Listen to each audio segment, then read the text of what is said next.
Dobrý večer všetkým. Myslíte, že by sme mohli začať, milí kolegovia a kolegyne? Ďakujem vám. Ešte malý oznam, ako sa to hovorí vo vnútornej veci, či ako, keď sú tu nejakí architekti zo Slovenskej komory architektov a potrebujú sa zapísať do zoznamu, tak ten je vzadu pri kolegoch, kamerových kolegoch a samozrejme im potom dáme aj potvrdenie o účasti. Okay, so let's switch to English. I'm very happy to welcome here our dear colleague from Warsaw, from the JEMS architects, Maciej Miłobędzki. I hope I pronounce it correctly. If not, I'm very sorry. JEMS is, the most, let's say, well-known studio from all those we have invited. So we are very happy to have you finally here with us.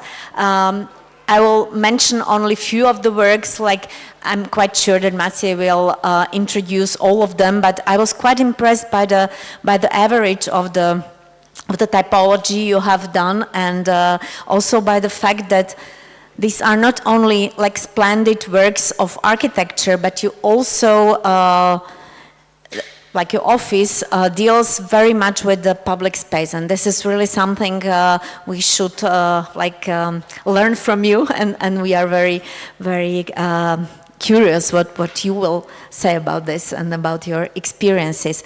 JEMS office was awarded with several awards on Polish and international level. Our dear colleague Maciej is also professor at the Faculty of Architecture, Polish University of Technology in Warsaw, so he's used to speak to students, so I'm quite sure that you will like his lecture very much. So Maciej, thank you for being with us, and I give the bottom to you.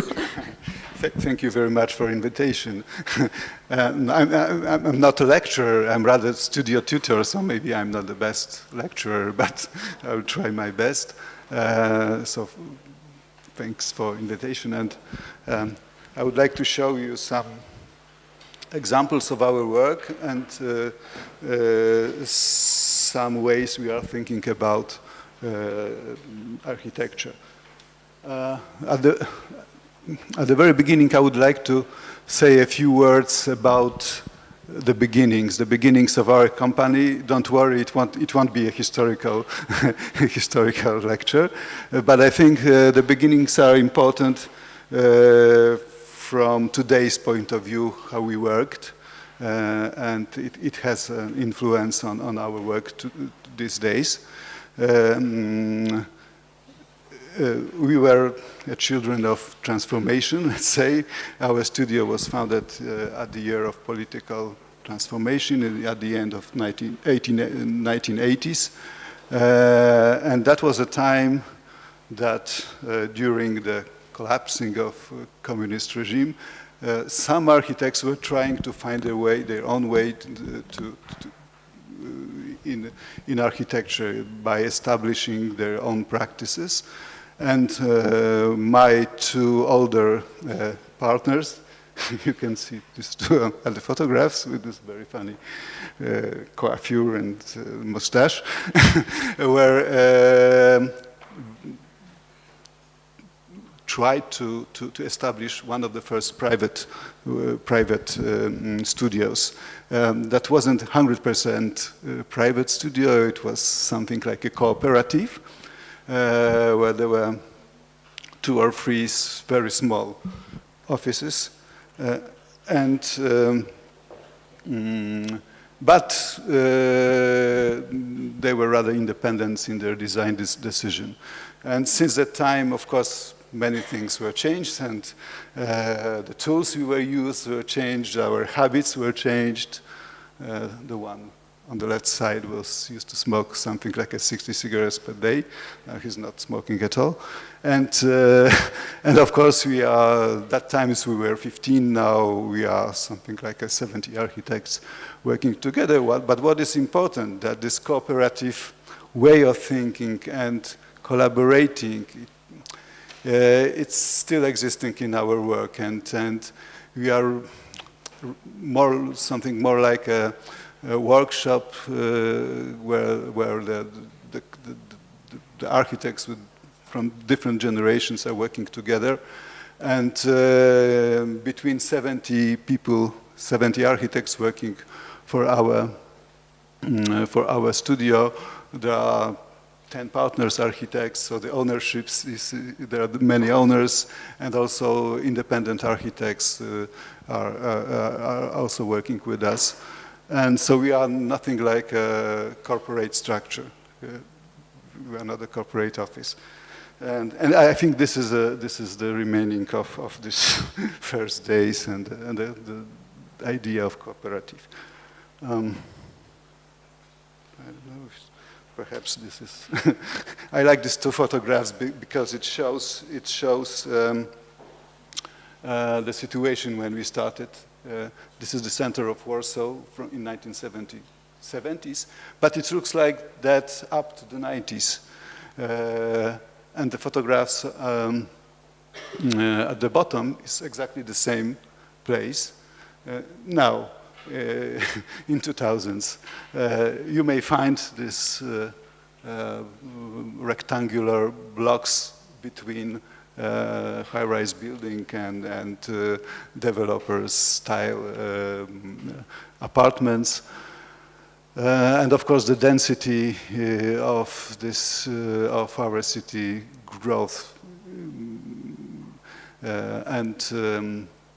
so we have switched from one totalitarian way of planning to the other, where the business is the driving force. And of course, we are a part of the process, and I would like to say that 80 or sometimes 90% of our work are commercial buildings, offices, housing, apartments, housing estates. And so here are the samples of our apartments. But something is, the last day something is going to, looks that it's changing. And the two photographs at the top, you may see is a proof that another type of buildings are now very important. In the middle there is a refurbishment of old 19th and 20th century hospital in Wrocław, the Betanian Hospital. It is a reconversion for the housing estate, where half of the buildings are new and half are adapted in the old hospital buildings. So this trial to use existing assets is very important, not only from the ecological point of view, but also it is important because we feel that in contrary to the obsessions of modernists, the function is the less the less permanent thing in architecture, and we are trying to teach our students that it's good to design a good building, a perfect building that may serve for many different purposes, for many different functional programs. And sometimes it is a question of time. It is a long process, like in the case of the hospital, we may say about 100 years old, 100 years time. And but on the right side, you have another example. 4 buildings we have built at the area of former industrial buildings at Warsaw Służewiec, now reconverted to the office park or something like that. And when we were designing these buildings, we were commissioned to do a kind of IT buildings, that will serve for the whole area, for the old offices of the area.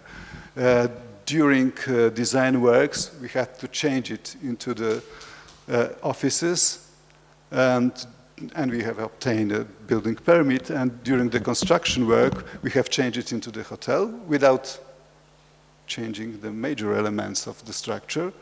And now we are changing some of those buildings for the apartments at the other part, and the other ones for the little school. So within 4 years, we've changed 5 times the function of some of those structures, and they were designed in such a way that it is possible, and so we are very proud of this. And so at the beginning, I will show you some examples of reconstruction or refurbishment of old areas at the city. This is a place of Koszyki Market in Warsaw. There was a market hall made of steel structure with cast iron elements, with some secession decoration that was destroyed something like 15 years ago by the developer who wanted to obtain some space for the underground parking. So they dismantle the steel structure, stuck it in somewhere outside the Warsaw, and went bankrupt. And so after another 5 years, we have received the commission to do something with this. And our client at the very beginning wanted to make a shopping mall at this space. We were trying to persuade him not to do it. And finally, we designed a market space like it was before, which is a partly market space and a partly restaurant complex. And we had a lot of problems with this former steel structure because it was destroyed. That was destroyed during the war by the fire and also by a lot of holes from bullets. But the most destructive thing was horse urine, because this building was served for 3 years during the war as a stable for Russian cavalry. So that was the biggest problem for us from the structural point of view. And finally, we can see that we used the old elements, some of them were replaced, and now it is the longest bar in Warsaw, many restaurants, many shops selling food, and it works. And from my point of view, it's a very important building because it is something like 50 meters from our Department of Architecture in Warsaw Polytechnics. And when I was a student, we were sitting there many times drinking the best beer in Warsaw.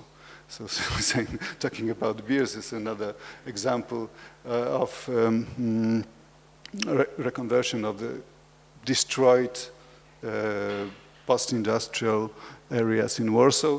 This is a Warsaw Brewery, the huge complex that was destroyed in 1960s, 70s, and only some cellars remained with these brick vaults you can see here, and maybe 1 or 2 former brewery buildings. And what we did there is a part of the new city where we were trying to adapt all the brewery remainings, and we have lowered one of the squares to make those cellars accessible and to arrange them there. A part of the new brewery and some bars and restaurants, and there are also a lot of dwelling houses, some offices as well, with many shops and services at the ground floor. And what was very important for us in this project is not the architecture itself, it's not the buildings. itself, but rather the space between the buildings. And there are a lot of passages, squares, gardens, and I feel that the buildings are some are better, some are worse, but the public space I think looks fine. And another example, now we are designing another part of post-industrial Warsaw. It is something like 200 meters from the former one, and it is a new complex built at the place of old printing shop, old printing factory, the huge building from 1950s, designed by the good modernist architect with some social realistic decoration. And we did a lot of efforts to remain some of those interiors and some of those structures, but the huge techniques. Okay, now I know how to change the slides. But the main structure of the print shop we've changed to the huge garden.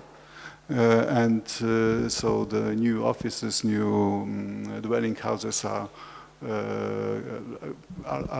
located around this let's say industrial garden.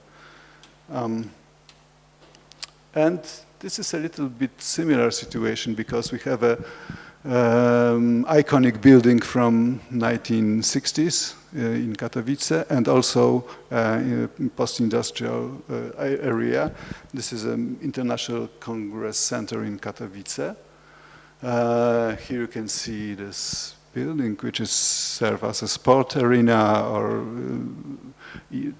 concert arena, designed in 1960s by very eminent Polish architects.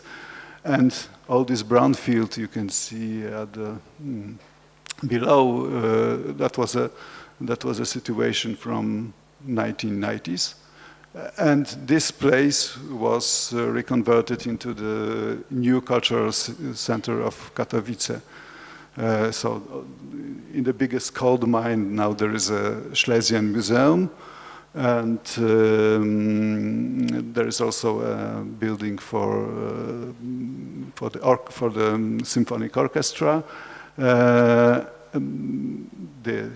old building from 1960s still exists and is called by the dwellers of Katowice Saucer because of its shape. And we had to add something like a 10,000 meter square of conference space. It was rather difficult to treat it as a social space or as a public space because International Conference Center or Congress Center works as a public space only when the events are taking place. So 90% of the time it is completely closed for the public. That's why we decided to design a kind of path that crosses this building, this huge building, and design a kind of green valley that connects the square in front of the saucer with the old coal miners' estate. And what you can see the scheme here. This is the space in front of saucer and the green valley and the path leading to this historical part of the Katowice, and also some new cultural buildings like symphonic orchestra headquarters and museum. And what we did is we just cut off the regular structure of this rectangular building to provide this, let's say, to provide in landscape manner this path, this green valley. So you can see the entrance to the valley, and you can see the old building through the valley. And during the events, there is another parallel public path under the roof. So you can see how it looks like during the conferences, the events. And what is very, very nice, and and we feel very satisfied of this, that this place is very popular in Katowice, and there are a lot of skate rollers. There are people who are making photographs themselves in wedding dress, and there are some TV reporters that are organizing their speeches here at the top of the valley. So it is very multifunctional, and also architectural students were training the drawing skills sitting in front of the building. And of course, it was very important. The mood was very important for us, and the materiality of this building is of course result of our studies of existing coal mines, existing industrial remainings, and also the plants that are grow on the post-industrial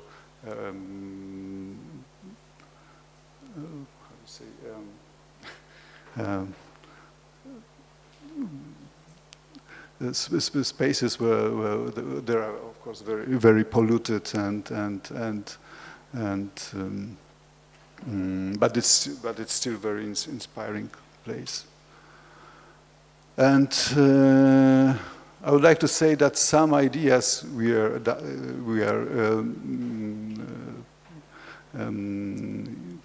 trying to test in our projects are in constant use in our studio, and we are trying to explore the same motifs in different buildings.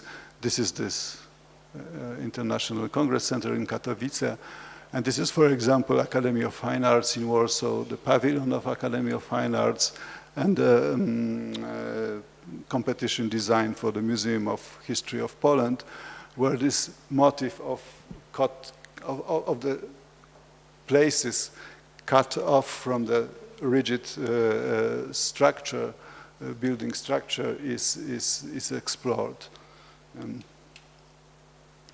And here are some other examples. This is the Museum of Polish History, when the paths are cut in the rows of structural shields. This is the Museum of Amber in Gdańsk, and Academy of Fine Arts, where the courtyard of the building is connected with a kind of green valley similar to the one in Katowice with a Vistula River boulevard. The same idea we used at our competition scheme for the Great Egyptian Museum, and so on, so on. And so this is the Academy of Fine Arts in Warsaw, the extension of the existing buildings, designed in 1914 by Alphonse Gravier, the French architect, who was a pupil of Tony Garnier. And this is a very rigid concrete structure, but it is completely invisible because the facade, the costume is very traditional and historical. But this is a case of 1920s, the Poland after staying independent were using a lot of, let's say, national architectural motifs to cover to cover the structures that were completely different. And so this is a new part. We add a new wing, and between the old building and the new wing there is a courtyard that is connected with the greenery along the river. And at the tectonic of the buildings, we were trying to adapt a little bit the schemes that are here from 1930s, 1920s. There are some very high quality buildings in the neighborhood, and we are trying to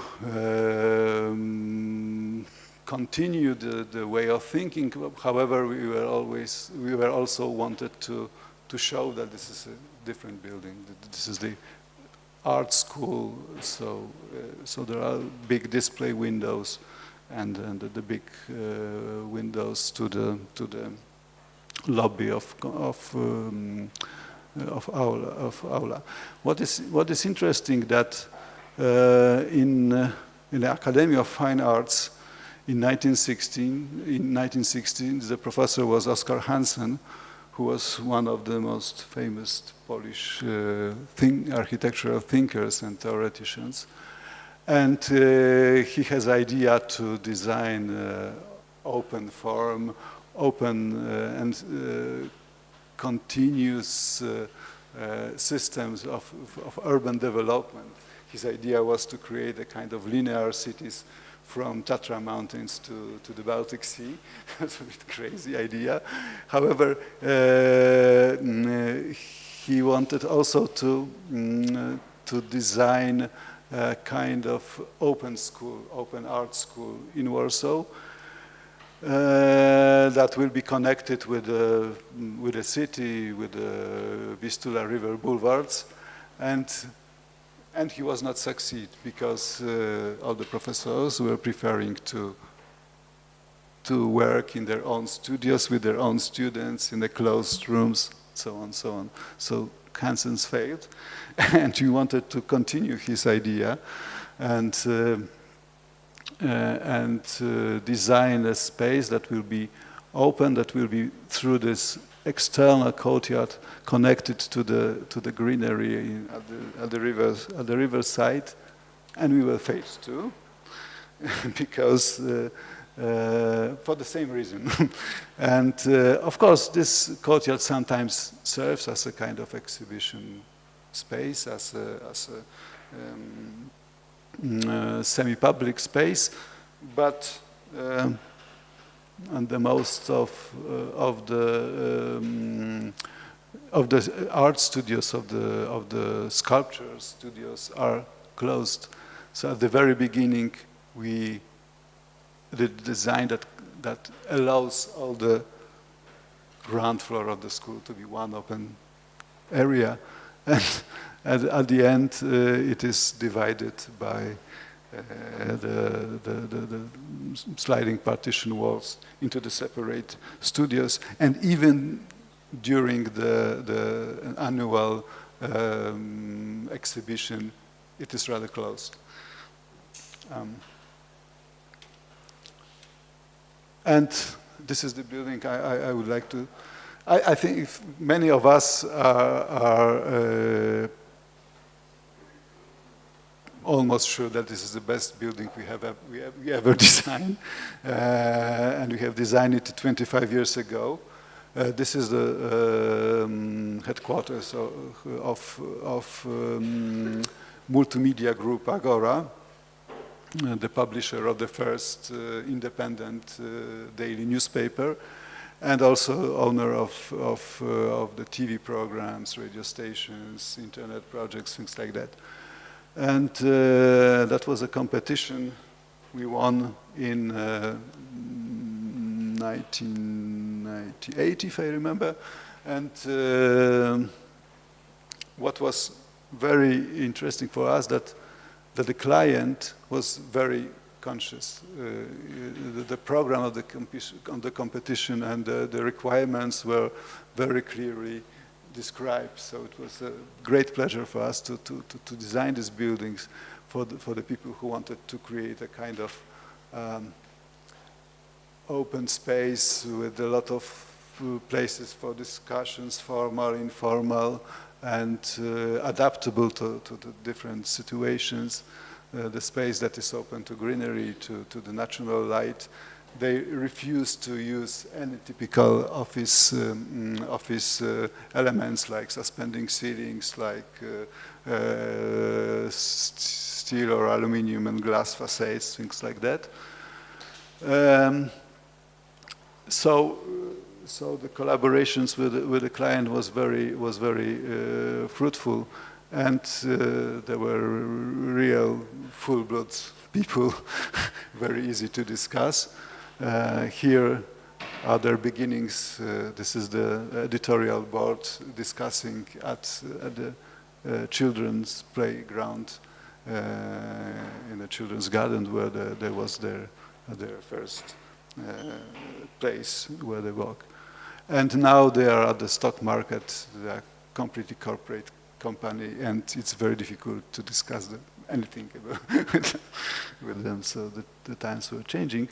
But the building, after 25 years, is almost the same. It's getting a little bit corroded, and there are a lot of greenery inside. But it's still working in a way we wanted to do, and what is also very important, that here we were tested. One of the motifs we are testing also in other buildings is the something we called open architectural boundaries, or external interiors, or open buildings, I don't know, peripheries. So we were establishing very rigid and very clearly marked volume of the building, and in it we are trying to design an open and closed areas. It's just a little bit like in Schinkel's architecture. Here, let's see, in the Berlin's Altes Museum, but this motif is very important for us. And here is the night photograph of an Agora building, where it's almost impossible to say what is outside, what is inside. So there are a lot of green courtyards or gardens. There are also internal atriums and courtyards, and there are a lot of public spaces, like a fitness center with a swimming pool, a kind of French benefit for the employees of the Gazeta. And here are the photographs showing those open building peripheries. Those spaces serve as a extension of the office space, and in the summer there are a lot of people working here at the external gardens. And after many years, last year or 2 years ago, there was a competition how to adapt this building for the new purposes, because when we started to design this editorial spaces, there were huge computers. Each journalist has a big desk with a lot of books, journals, things like that. Now everything is in a very little smartphones or computers, so they don't need so much space. And we decided not to do this. Rather, we suggested to our former client to make a competition and to find a young designers team to sorry, to make it another way.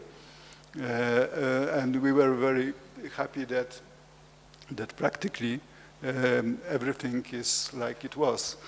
Now in the last option of the design, there are a bit different furniture, but the general concept of the interiors and exteriors works almost the same, and the materials are the same, and practically after 25 years there were no need to change any big surfaces like floor, like wall claddings, like facade. Everything still works. So I think it is a success. And more contemporary building, a bit similar to Agora, is in Berlin. It is Polish Embassy building. Competition is 2012. Now it's almost finished. We hope at May maybe will be open. And this is the former building at the place of our embassy. Sorry, that was after the construction of the old building, and we have to fill the hole between two buildings, and our idea was to make two semi-transparent walls. The walls have to be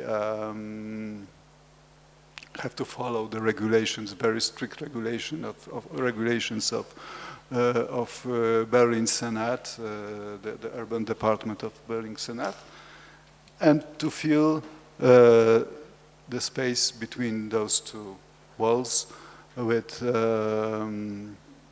pattern of courtyards. So some elements are a bit similar to the Agora building I showed before, but this is the stone-like version of Agora, because, first of all, because it is Unter den Linden, one of the most monumental axes of historical Berlin, and the rigor of geometry, the scale of the building, some sorts of monumentality have to be a little bit, in our opinion, have to be a little bit softened with the gardens, with the atriums that are on the background of the facade. And here are some light studies showing the multi-layer concept of the building, and some of our studies about those open periphery architecture, showing that there are a lot of buildings in different architectural orders, different materials, different epochs that can follow this very similar concept, architectural concept. And even if you are comparing, for example, Altes Museum designed by Schinkel or Hospital in Dhaka designed by Louis Kahn, you may find a lot of common solutions, and even the proportions of the main partitions of the plan are almost the same. And that was something that was always fascinating us. And what we did, and I think it's interesting in this building of Embassy, we designed a kind of dense beams at the ceiling between the public areas at the ground floor and the upper floors. And the pattern of the pattern of the structural beams are not exactly is not exactly following the shape of the rooms. This is a pattern that connects adjacent places, adjacent areas in the building, and you can see it here at the photographs that some of the motifs from one area are have their continuation in other areas, and so on and so on. And here is a photograph of the model we did just after competition in 2013. And this is the photograph from the construction site. And we found those photographs by accident. We didn't try to make exactly the same photograph as we did when we were photographing a model. But these photographs and the next one is showing the how perfect tool is a big scale model when you are designing interiors, especially interiors, where you can look at this using natural light, and you can photograph the interiors, and then of course we did a lot of computer modeling for this building as well. But any of them is such realistic as model, and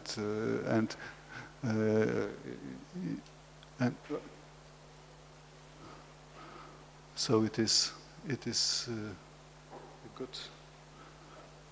It is a tool we are trying to use as much as we can. And another examples of this open periphery architecture that was a part of there are some examples I use for my PhD book, and so we can see similar situations in different cultures, different styles, different epochs, and also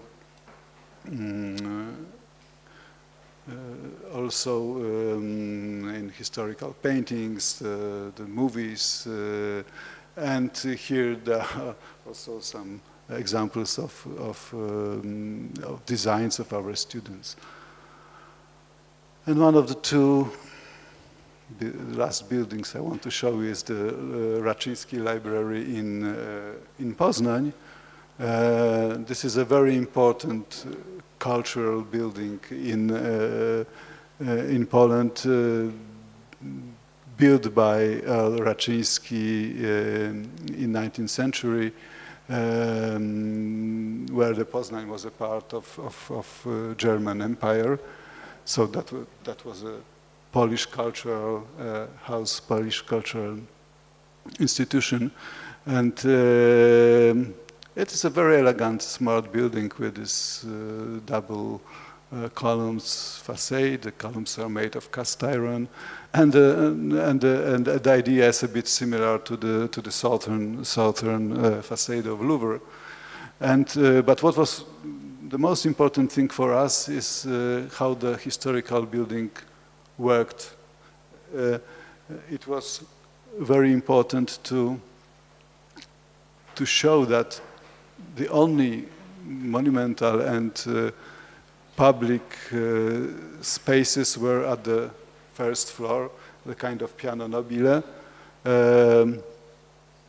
And what we did in extension of the old building, the new part, which is 5 times bigger than the old one, was to keep this idea of piano nobile, where the main catalogs, main reading rooms are at the same level and are in a clear way connected with the old building, and all the storage rooms, the bookstores, are at the top of the building. So it's is that in that way we have received the open space here by designing all the technical and storage rooms at the upper floors.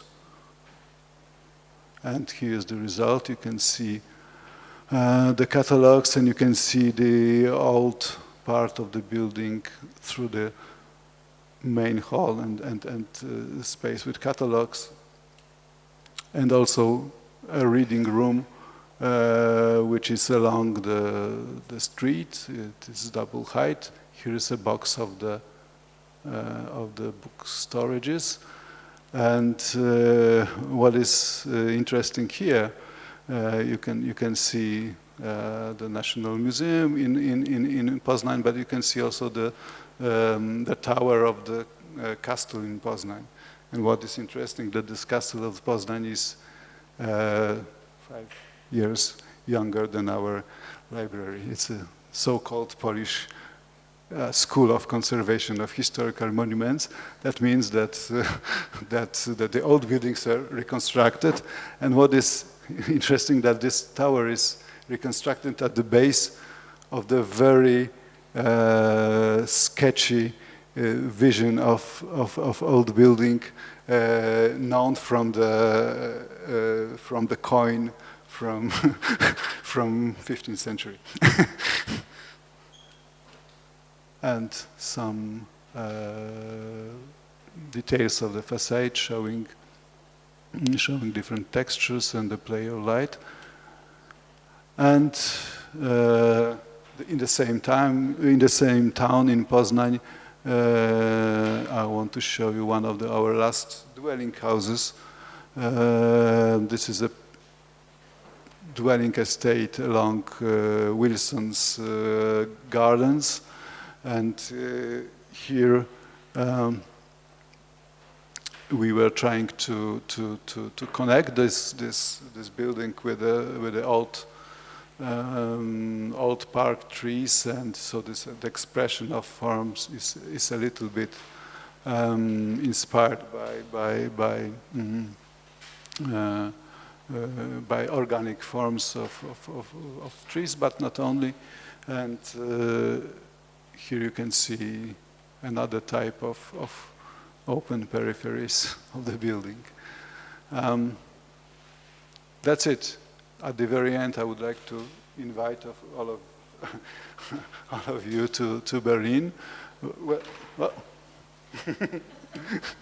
where now there is a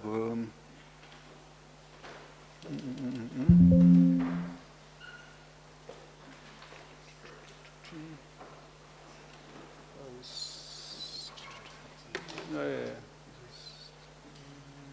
is this? There it is.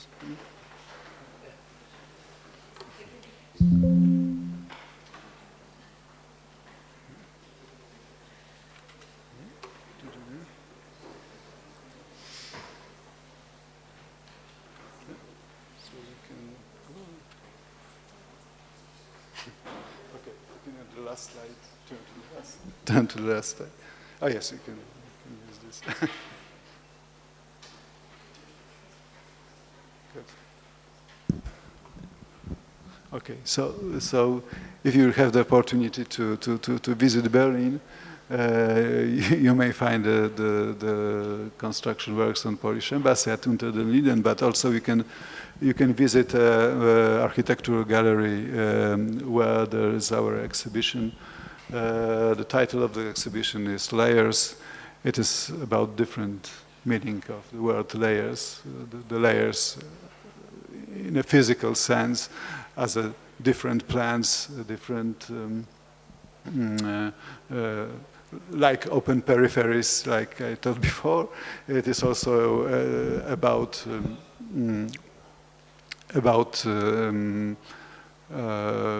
climatic buffers in the buildings, how they work, having special outside rooms, gardens, and so on, and many other aspects of layering So please feel invited if you'll be in Berlin. I'll be very happy if you find some time to visit our exhibition. Thank you.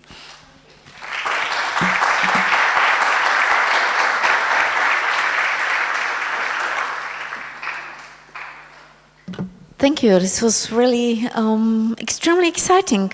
Thank you for also for explaining the thoughts behind your drawings and your architecture. I hope there will be many questions from the side of our dear audience. Please raise your hands so that I can pass the micro to you. Okay, thank you.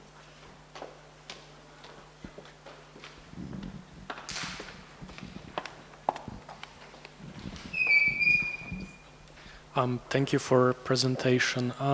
So in one of the discussions we had, we spoke about feedbacks to the architecture.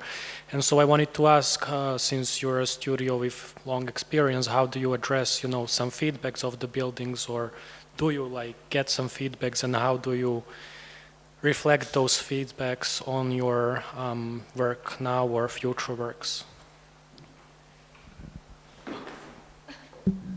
We have two of them.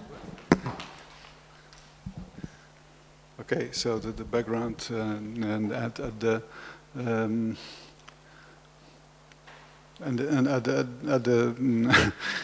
our projects is, first of all, I would like to say that we are a group of 70 architects, and each of us is a little bit different. And what is characteristic for our studio is that there is no one strong personality around whose everything is turning. So there are a lot of different thoughts behind the buildings, and sometimes even if you are discussing the project or executed building within our group of architects, everyone has a completely different story to tell about it. So, but of course there are also a lot of themes, a lot of stories that we are trying to repeat, to tell in another way in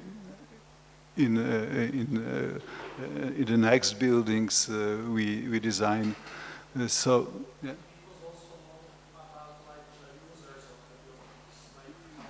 Yes, I understood that in case of users, of course it is with users the same as with architects. So, for example, in case of Agora building, I showed the one which has 25 years old. The feedback from the people working there depends on the generation, and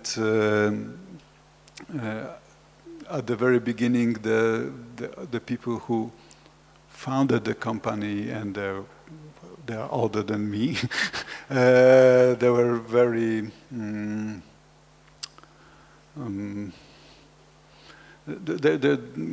they were not sure if it is their promised land, but so they wanted to change many things at the very beginning, and there was one architect working on the side of our client who told them, please don't touch anything for 3 years. And then we'll try to discuss again. And after the 3 years, they changed completely their mind, and they said that this is a very good working environment. Now for the generation of, let's say, 30 years older, it is completely different, and they wanted to adapt this building for their purposes, and so a lot of new ideas were appeared, like different way of thinking about informal meetings areas. We design it in maybe too formal way, and things like that. But it is more or less about arrangement of the space than architecture itself. I remember at the very beginning, a lot of people were bringing the plants, cuckoo clocks, calendars to that space, and there were some girls working in the design department of the company that were very furious, and they were trying to remove all those things from this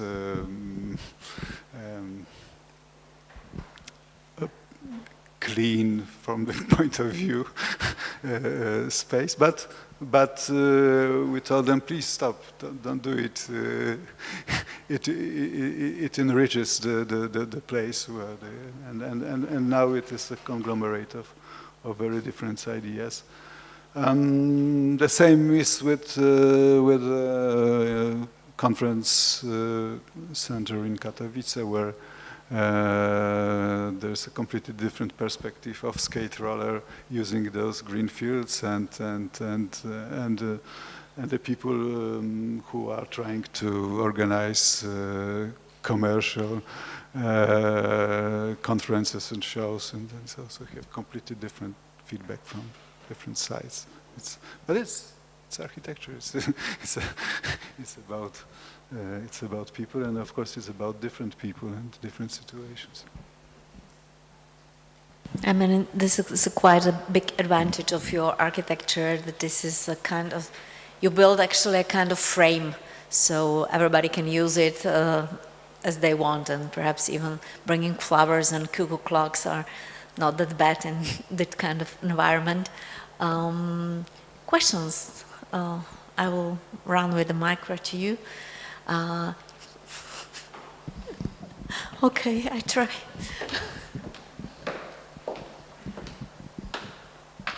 Yes, we are doing frames, and we are trying to design this in much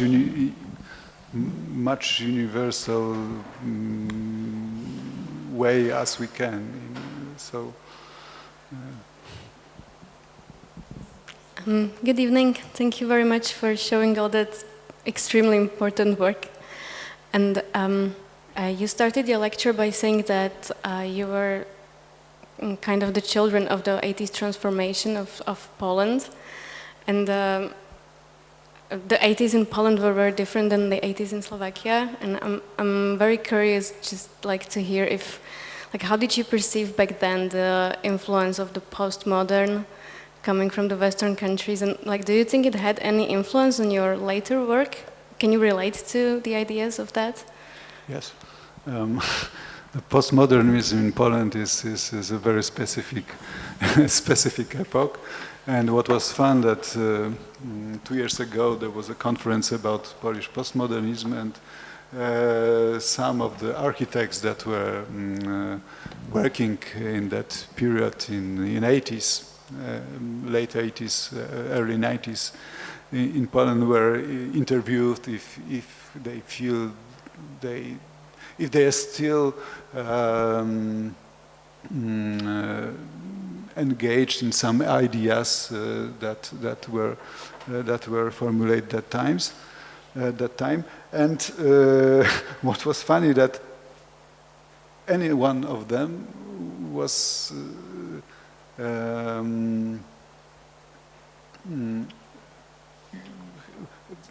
was saying, well, I was a postmodernist that time.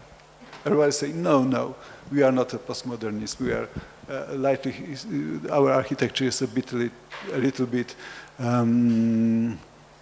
involved in some historical processes. It is a little bit about reinterpretation of historical sources, but I wasn't a postmodernist. I don't know why. And I would say that, yes, when I was a student, I was a little bit postmodernist.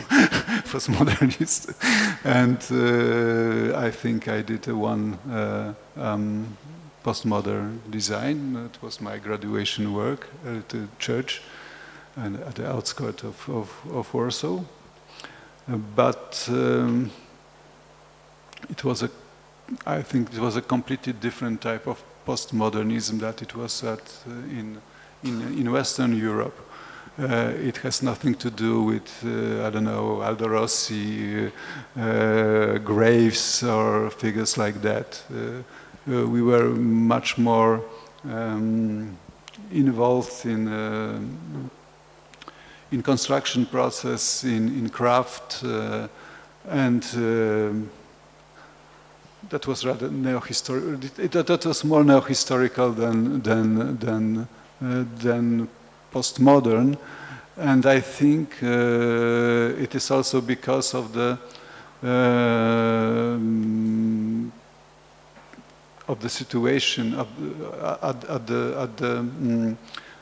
the market during that time, and also the situation in building industry. The late years of communist regime and the first years after transformation, the level of building crafts, the building industry was very low, and we as architects were trying to build from the very primitive materials and very traditional materials, because they were only that were we could use. So I think the postmodernism in East European countries was a different story then. Yeah, I mean, thank you very much for being that honest, because, yeah, this is the usual answer by all of the architects. I have nothing to do with postmodernism, but I think that it's quite natural that it's also different in each country, because if it's called post something, it's always reaction on what was before. So, I mean, the modernism in Poland was different than in Italy and different than in the United States. So your reaction was different as well, if I understood it correctly. Yes, and we were working for private investors, building one-family houses, and this is also their taste. Yeah. Okay, but your work is still quite a lot about history, or working with history. I mean, you mentioned Schinkel quite a lot of times, and also you show examples from different historical periods. So, how it is with how would you, like, let's say, explain your relation to the past right now? Is it inspiring you in the way of thinking, that you somehow get the ideas from the old architects, or is it more about form? I was even thinking if there is something like this kind of connection with classicism in Poland, with this strong tradition of this classical understanding of architecture, because you are quite a lot referring to this kind of history, not speaking only about Schinkel, but all the other examples you've shown. Yes, I think the architecture is one. There are no historical architecture and modern architecture. There are many problems, and there are many matters that the architects have to resolve. So I'm not used to split architecture for historical and modern. And of course, Schinkel was very important for us, also because he was very important for the biggest modern architects like Mies, Kahn also, completely different stories, completely different figures, and in case of classicism, there was something that is called Warsaw School of Architecture, and it is connected with the architecture of 1930s, late 30s, but also of 1950s, very specific type of Polish social realist, and I think that. what I think it's very inspiring in that period and in that style, maybe style of architecture in Poland, is that the architects were very well educated as classical architects, and they were very well educated at the modern architects. They were working for Siam. They were a lot of international connections, and they tried to connect many modern achievements and many modern ideas with those eternal aspects of architecture. And this is about the tectonics of the building, this is about the details, this is about sequences of rooms, the way they are connected. There are a lot of very interesting examples of architectures from that time that are still inspiring for us. Thank you. Questions, dear students and colleagues, if there are some, please. Yes.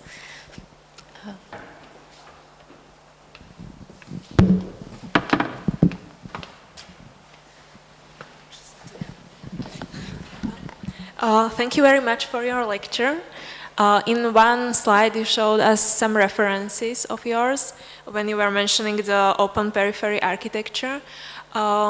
Could you tell us more about these references? Because for me it was really interesting because you showed some scenes from movies or other forms of art, and now you are speaking about the classical architecture and their principles or elements.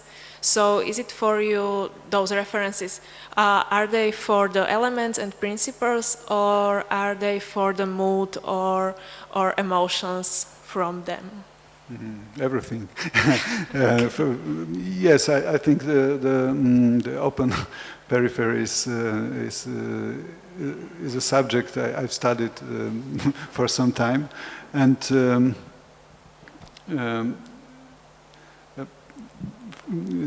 there are, of course, many aspects of those open peripheries, and there are ecological aspects, there are clearly spatial aspects, and so on. But I think that the most important thing is the essence of architecture, and for me, essence of architecture is creating the places, is to separate some places from the other.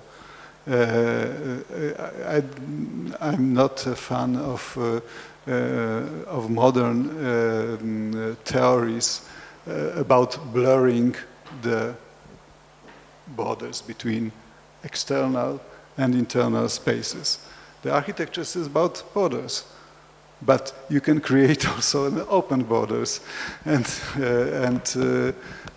this is the sense of architecture. So if the borders are multi-layered, the relationships between outside world and inside of the building is more interesting and more complex, of course.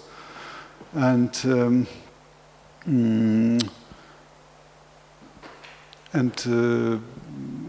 I think it has a lot of different